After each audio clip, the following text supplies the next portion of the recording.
자, 이어서 이제 송기훈 전문가와 함께하도록 할 텐데요. 오늘 이 시간 어떤 업종 준비하셨을지 궁금합니다. 바로 화면으로 만나보시죠. 자, 오늘은 원전을 준비하셨군요. 원전은 AI, 최근 가장 강력한 또 글로벌 트렌드죠. 그리고 주식시장을 좌지우지하고 있는 지금 트럼프 대통령과도 아주 크게 맥락적으로 연결되는 섹터가 바로 원전이 아닐까 싶습니다. 그렇죠.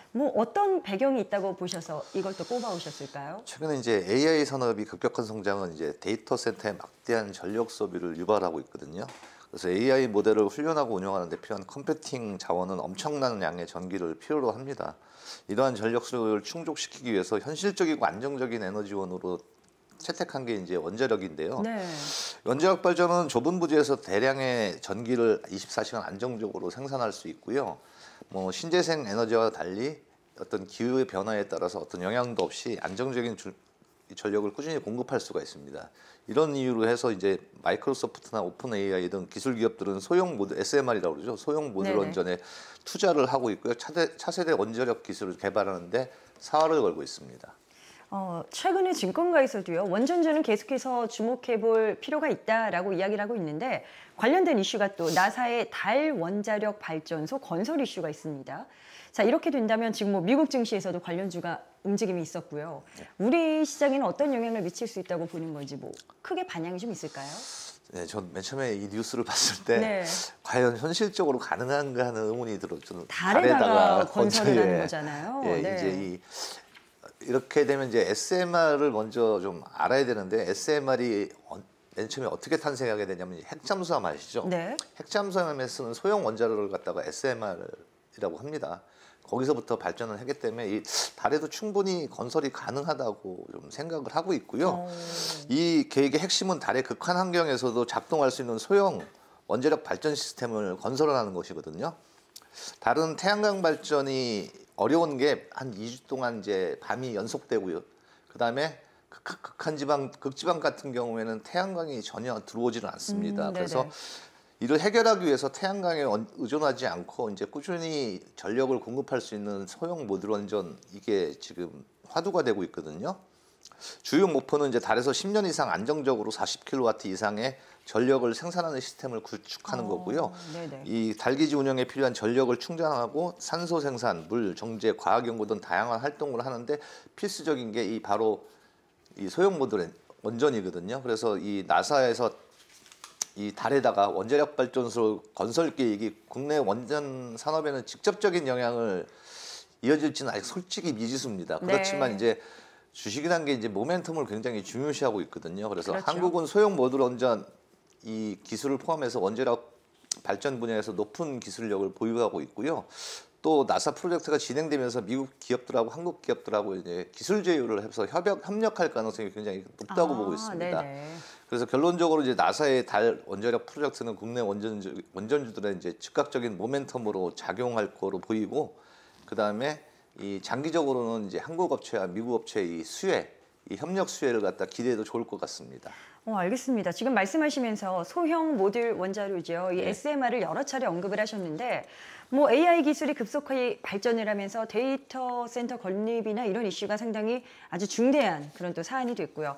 폭염이 전 세계적으로 이어지면서 에너지 수요나 이런 측면도 이젠 정말 거대한 쓰나미처럼 흐름이 또 만들어지고 있는 그런 상황인데 SMR 이게 현실적 대안으로 제기가 되고 있지 않습니까? 예, SMR은 이제 기존 대형 원자력 발전이 아니라 규모가 작고요. 공장에서 이제 모듈 단위로 제작돼서 이제 현장에서 조립하는 형태로 만듭니다.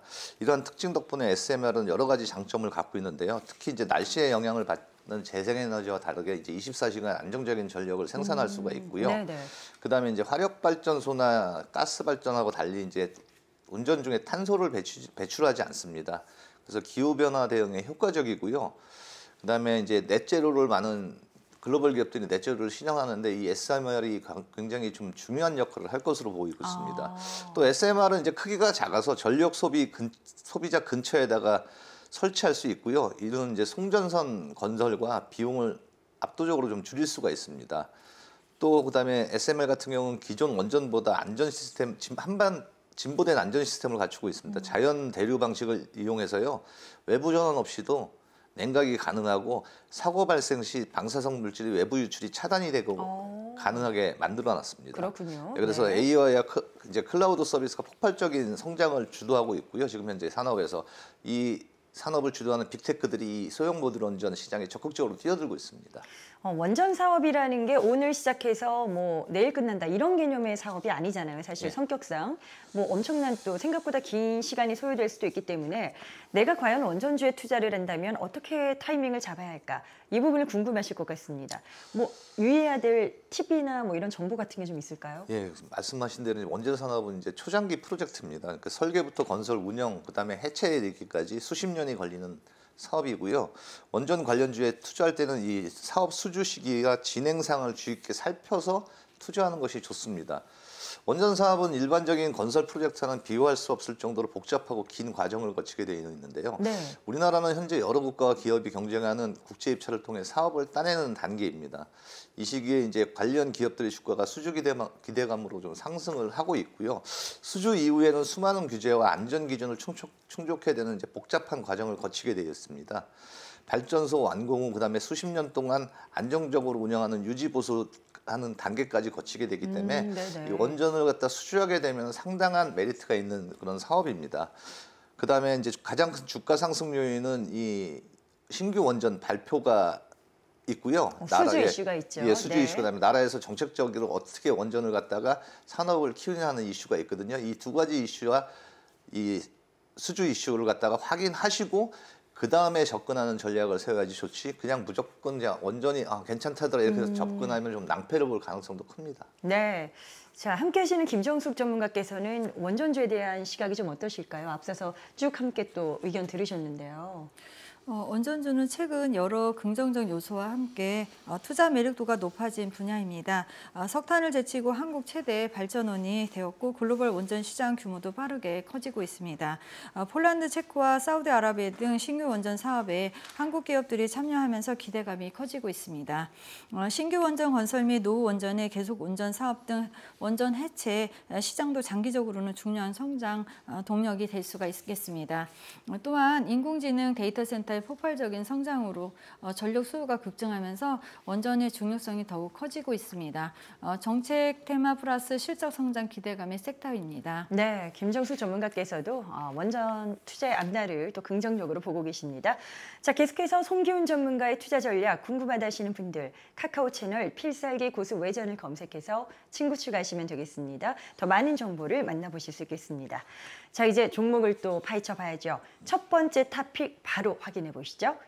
자, 원전 관련주 먼저 두산 에너빌리티부터 갑니다. 대장주를 준비하셨네요. 자, 올해 상반기에 약 3조 8천억 원의 수주 이슈가 있었고요. 중장기 성장 동력은 마련했다. 이렇게 좀 업체 측에서도 밝히고 있는 상태입니다.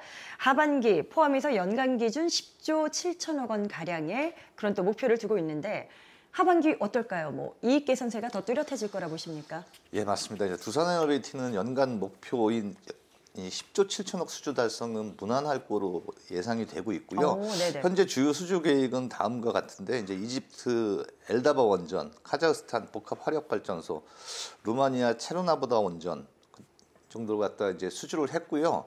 또 미국 뉴스케일 파워하고 이제 SMR 주기기 제작 계약을 통해서 미국 SMR 시장 진출 교두보를 마련을 했습니다. 네. 이런 수주 실적은 두산에너빌리티의 이제 실적 개선을 뚜렷하게 이끌 예정이고요. 하반기부터는 순이익 개선세가 더욱더 가팔라질 예정입니다. 특히 해외 원전 프로젝트와 더불어서 미국 SMR 시장 진출은 장기적인 성장 가능성을 높이는 중요한 요인입니다.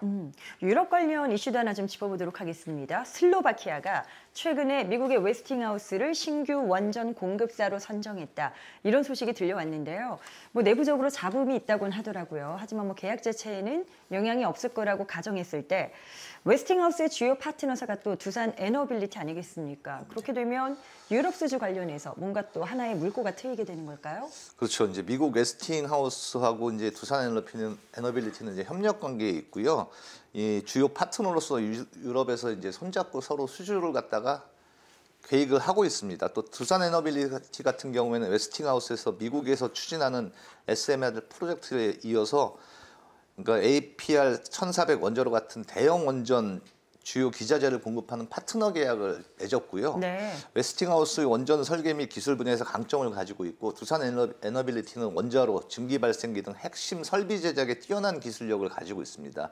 그래서 서로 이 두 회사가 상호 보완적인 관계에 있고요. 슬로바키아 정부가 추진하는 보우니체 원전 건설 프로젝트는 약 100억 유로 이상의 대규모 사업으로 알려졌고요. 웨스팅하우스가 이 사업의 공급사로 선정됨에 따라서 웨스팅하우스의 이제 주요 파트너인 두산 에너빌리티의 수혜가 직접적으로 기대가 되고 있습니다. 네, 자 원전의 대장격이죠. 두산 에너빌리티를 첫 번째 탑픽으로 준비를 하셨는데 이제 전략을 여쭤봐야 되는데요. 이게 사실 타이밍을 잡을 때 바닥을 확인하는 것도 어렵지만 어디가 고점인지를 일단 단기적인 고점을 잡는 것도 참 쉽지 않은 것 같습니다.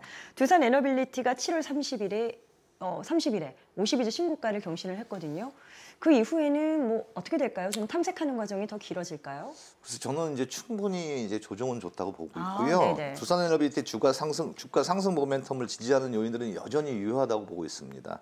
슬로바키아 원전 프로젝트 같은 해외 수주 소식도 연이어 들려오고 있고요. 웨스팅하우스와 파트너십을 통해서 유럽에 이제 진출이 가시화된다면 추가적인 주가 상승을 얼마든지 기대해봐도 좋을 것입니다. 그리고 네. 또한 AI 데이터 센터 전력 수요 증가로 인해서 SMR 중요성이 점점 더 커지고 있고요. 두산 에너빌리티 같은 경우에는 뉴스케일 파워와 협력해서 SMR 시장을 거의 선점하고 있습니다. 이는 단순한 원전 건설을 넘어서 미래 성장 동력을 확보했다는 점에서 긍정적이고요. 올해 상반기에 3조 8천억의 수주 실적을 바탕으로 하반기에는 약 2배 이상의 수주 실적을 기록할 거로 예상이 됩니다. 두산에너빌리티가 단기적으로는 꽤 많이 상승했다가 지금 쉬어가는 구간이지만 모멘텀, 실적 개선세를 보면은 앞으로 좀 기대해도 충분히 좋은 자리다 이렇게 생각을 하고 있습니다. 자, 두산그룹이 2분기 국내 10대 그룹 가운데 유일하게 시가총액이 세 자릿수로 이렇게 증가를 했던 그런 또 저력을 보여줬습니다. 그 중앙에 이 두산 에너빌리티의 주가 급등이 있었더라고요. 자, 지금 올라타도 늦지는 않을까, 뭐 괜찮을까 걱정하시는 분들에겐 어떤 조언을 주실까요? 이제 가장 큰 모멘텀은 역시 SMR이죠. SMR 같은 경우는 데이터 센터에 이제 늘어나는 전력을 감당할 수 있기 때문에 이 SMR 같은 경우는 마이크로소프트에서도 적극적으로 투자를 하고 있고요. 네. 이 단기적인 주가 상승을 넘어서 이제 중장기적으로도 충분히 모멘텀을 가지고 있습니다. 기업 가치를 한 단계 레벨업을 더 시킬 수가 있는 모멘텀이고요. 두산 에너빌리티 같은 경우는 이 SMR에서 거의 국내에서 독보적인 기술력을 가지고 있습니다. 그래서 이 뉴스케일 파워하고 같이 협력해가지고 미국 SMR 시장에서도 큰 자리를 차지하고 있고요. 단기적인 수익보다는 장기적인 관점에서 이 두산 에너빌리티를 보면 좋고요. 네. 매수 접근가는 6만 원 전후 분할 매수로 접근하여서 중장기로 10만 원까지 들고 가는 전략을 제시해드리고 손절가는 5만 원을 제시해드립니다. 중장기로 목표가까지 체크해 주신 점 참고하시면 좋을 것 같습니다. 자, 계속해서 송기훈 전문가의 원전. 어떤 종목을 또 주목하고 계시는지 확인하겠습니다. 어떤 기업이 등장을 할까요? 한전 KPS군요. 최근에 원전 해체 시장이 또 열리면서 관련 기업들에 대해 관심도가 높아지고 있는데 원전 해체 시장이 주목받는 이유도 궁금하고요. 또 한전 KPS가 왜 어떤 부분에서 이와 관련된 주목도가 높아지고 있는지 좀 묶어서 설명해 주시면 좋을 것 같아요. 예. 전 세계적으로 이제 원전 해체 시장이 좀 뜨고 있는 급부상하는 이유는 이제 노후화된 원전이 그만큼 많다는 얘기죠. 1970년대에서 80년대 집중적으로 원전을 건설을 했는데요. 국제 원자력 기구에 따르면 2040년까지 전 세계에서 약 200기 이상의 원자로가 해체될 예정이고요. 이 원전 해체 시장은 이 원전 한 기를 해체하는데 원전 한 기를 건설하는 비용보다 더 큽니다. 많이 들어가고요. 네. 보통 원전을 한 기를 건설하는데 한 1조 원 정도가 든다면 원전 해체를 하는데 약 1조 2천억 정도가 들어가거든요.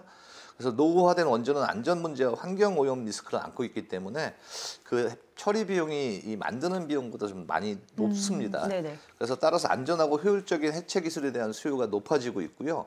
원전 해체는 전 세계적으로 수백조 원 규모의 시장이 예상이 되고 있습니다.